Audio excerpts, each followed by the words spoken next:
NIM 1907020038. Di sini saya akan menjelaskan tentang self management.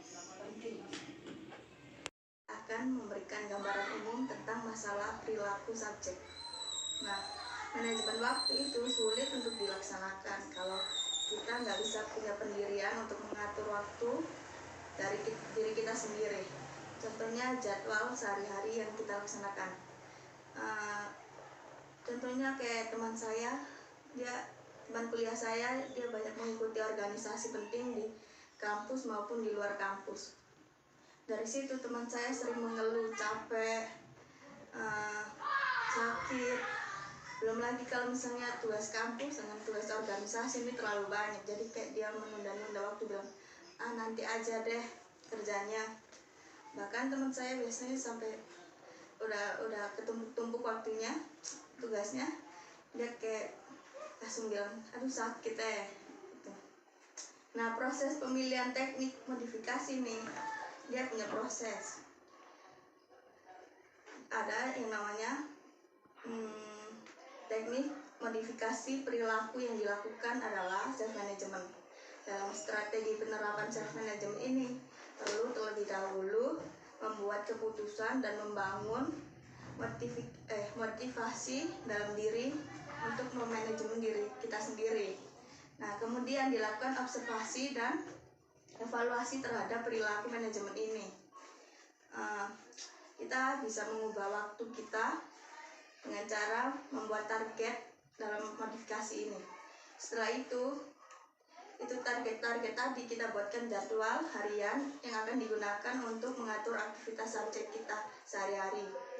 Terus dalam penerapan self management atau jadwal aktivitas ini akan diberikan penguatan, kayak penghapusan atau hukuman sebagai reinforcement kepada subjek. Alasan reinforcement ini diberikan agar subjek bisa memiliki komitmen dalam menerapkan jadwal aktivitas. Nah, ada nih dia punya rancangan pelaksanaan modifikasi perilaku ini. Kita menargetkan bahwa subjek atau diri kita sendiri mampu memanajemen waktu terlebih dahulu dalam penyelesaian tugas tanpa menunda-nunda. Terus ada lagi dia punya langkah-langkah.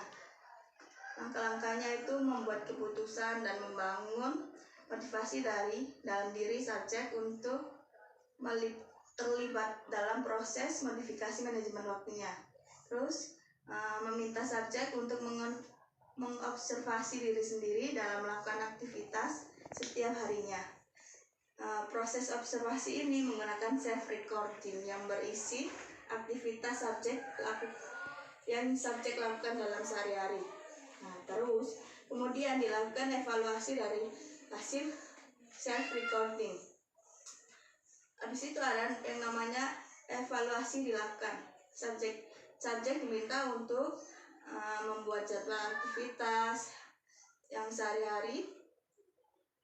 Terus ada penerapan jadwal aktivitas yang telah dibuat oleh subjek, diikuti dengan pemberian reinforcement positif apabila subjek bisa mengikuti jadwal sesuai dengan jadwal yang disusun, dan pemberian reinforcement negatif apabila subjek tidak mampu melakukan aktivitas sesuai jadwal tanpa alasan. Nah, terus selama penerapan tersebut juga dilakukan pemantauan terhadap diri sendiri untuk melihat efektivitas jadwal aktivitas yang telah disusun.